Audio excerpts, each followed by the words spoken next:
What are you saying, people? Before we start with this video, I have to give you a warning first. This video might trigger you, so if you have the guts to stick around until the end, do so. If not, I strongly suggest you leave this video right now. I also normally do my housekeeping subscribe thing first, but I find it a little bit distasteful to do it now. So without further ado, let's just jump straight into the video and see what this video is all about.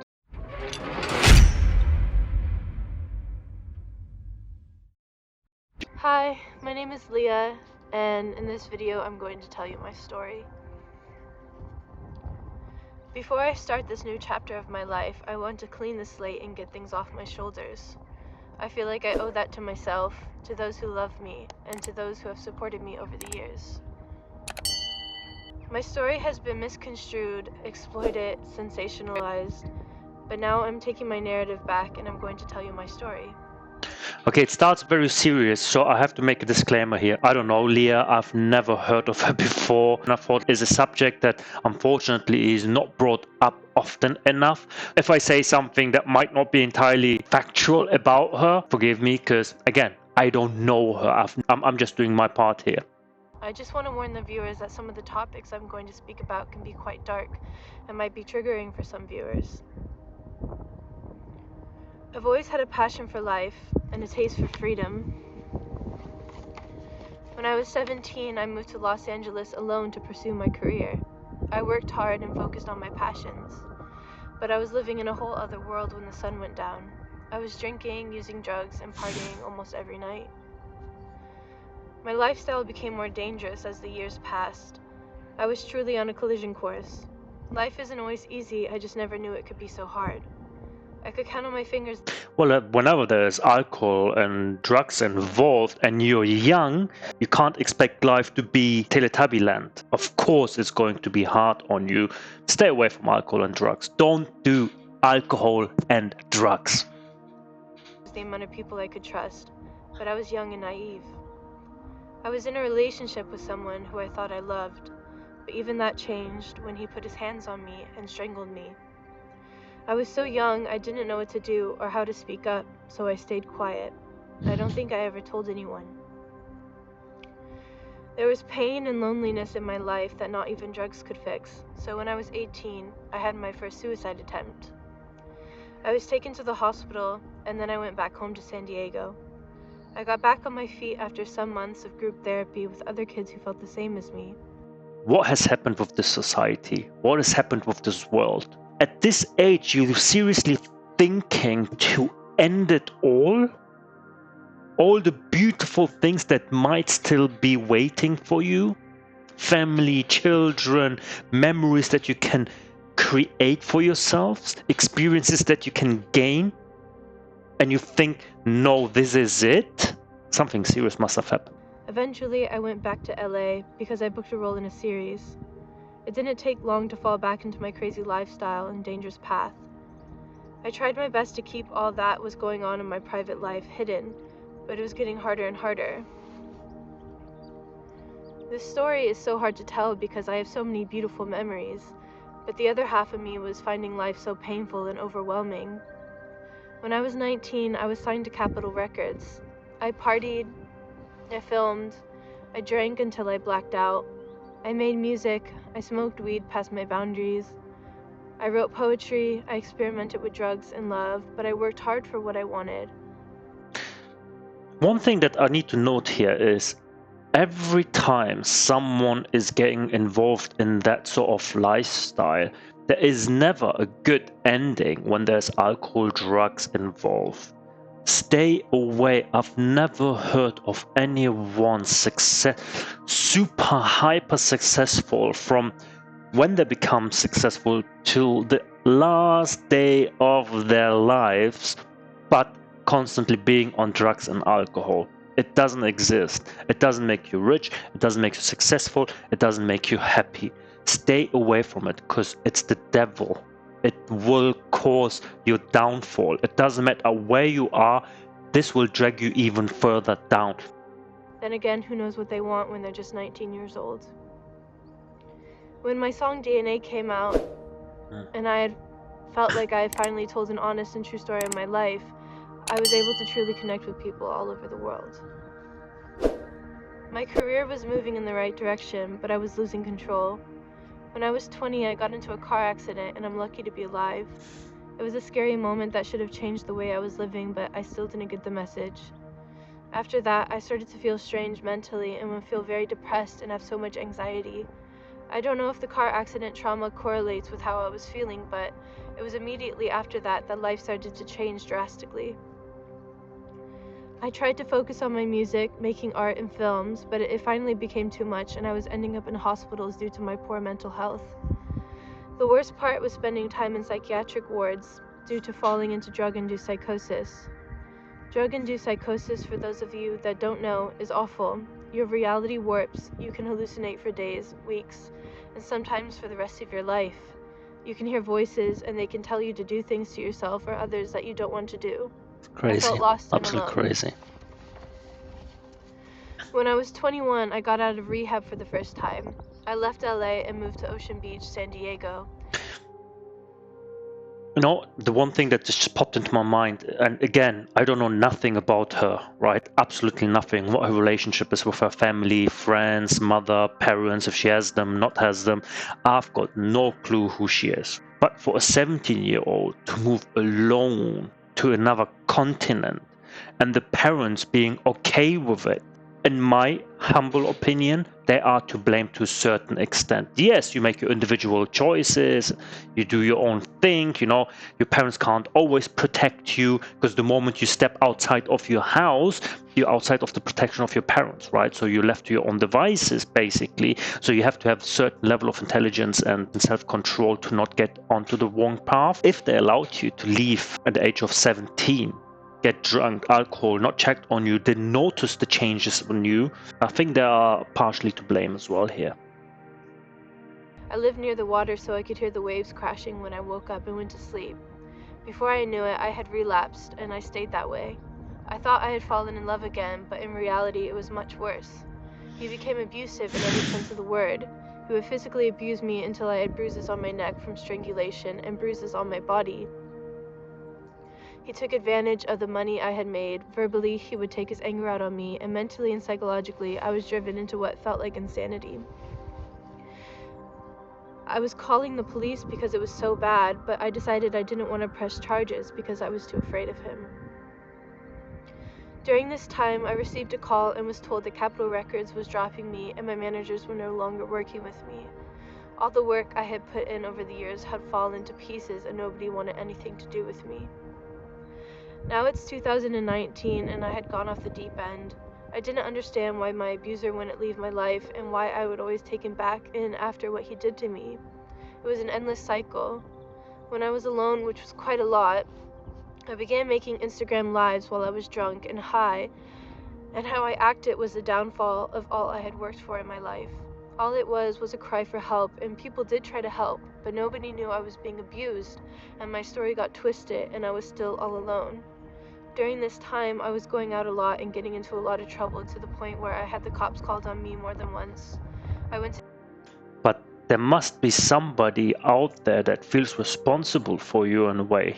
If I had children that age and they went out and I didn't know where they were, I would go mental. You could call it control freak, but I would go mental if I don't know what they're doing. Where are you? What are you doing? When are you coming back home? You smell like alcohol. Bam! No, I'm joking. To jail a couple of times during 2019, and they were awful experiences. Everything was a mess.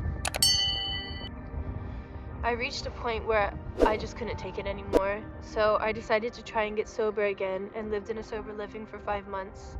I made my song Moonflower, which was about the abuse and how I was wrapped up during the day and would bloom at night.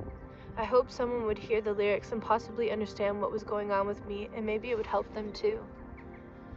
Soon after this, my producer at the time took me to the studio one day all alone. He knew I was early and fragile in my sobriety, but he encouraged me to drink, and I did to the point of intoxication. He then tried to take advantage of me. He kissed me without permission, and I couldn't get out of the situation, and I was scared something more would happen if I didn't reach out for help. So I did an Instagram live, and he was caught. However, it did cause further damage to what people thought of me, and again was misconstrued publicly. After that, I was living like a nomad, hotel to Airbnb. but I was going nowhere and living with minimal funds. I was merely existing in a city that didn't have anything for me. Until January of 2020 came along and I met someone who changed my life forever. It was a complicated relationship and we were using heavily to the point where I became sick during this time and fell into psychosis again. I had to be taken to the psychiatric hospital for a month. When I got out of the hospital, my addiction persisted. On July 18, 2020, I woke up to the police pounding on our door. I reached over for him, but he wasn't there. In that moment, I knew something terrible happened. I answered the door and the police told me that he had committed suicide. I never got to say my goodbyes. Nobody did. Losing him is one of the hardest realities I've ever had to face. I know he is at peace now, but I still miss him.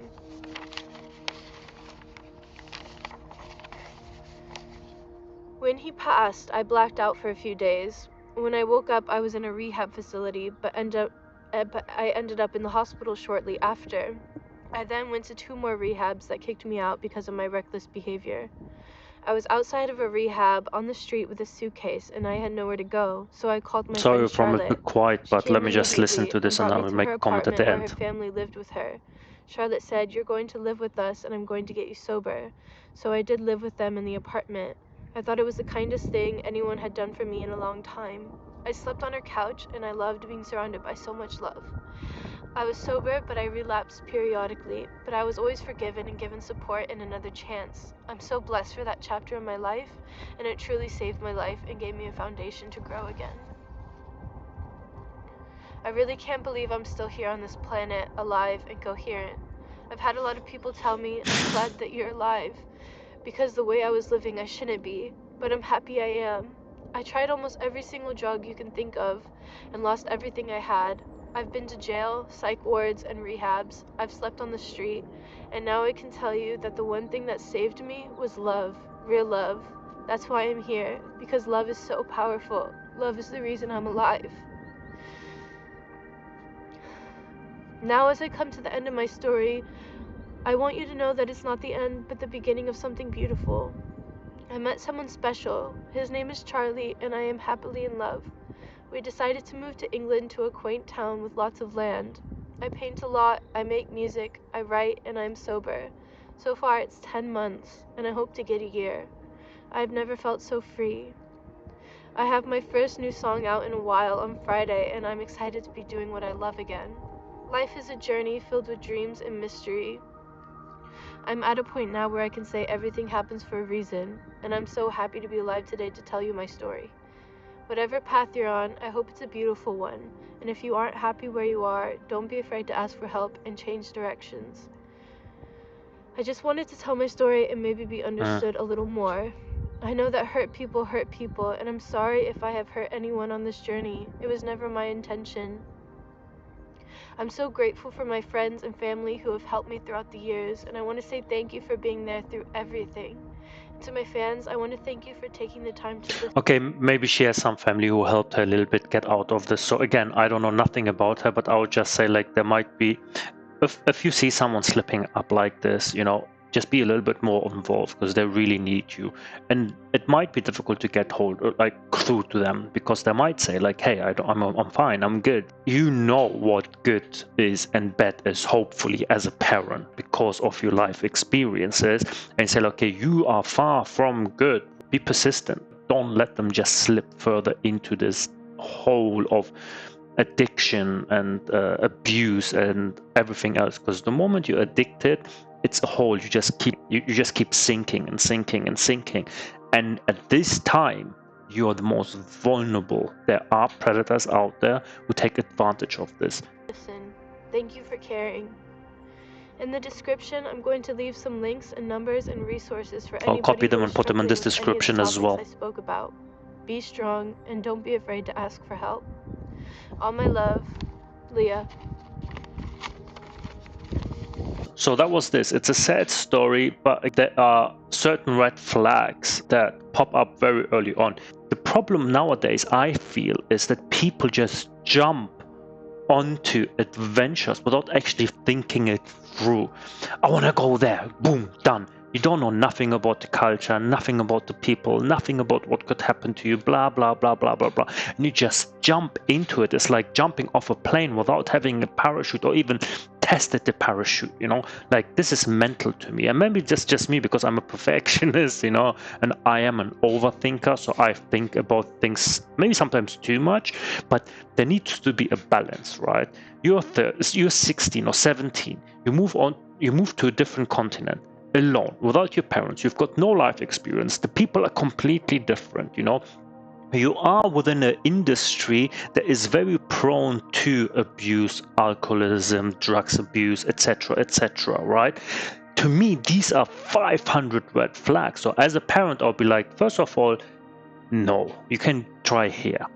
If you seriously want to do it, let's go together. Like, here, I'm coming with you. You know, we can go over there, stay a couple of months, come back. So there's ways to mitigate the risk of falling into traps like this. Well, the bottom line here is drugs and alcohol never lead to anything. All it does is it gives you mental health, a massive punch in the face. All it takes is for you to open your mouth and speak to somebody and ask for help, right? I will put some links into the description of this video as well for anyone who might be suffering. Leave your comments in the comment section below. What do you think about the situation? Do you think it was wise of her to move on to a different country at this young age into an industry which is, you know, we know it's full of that sort of shit? Let me know, you know. And with that, guys, you know, again, I'm not going to do my housekeeping with subscribe. If you want, do it. If not, up to you guys. And I'll see you in my next videos. Peace out. It's not a game, it's a rich thing.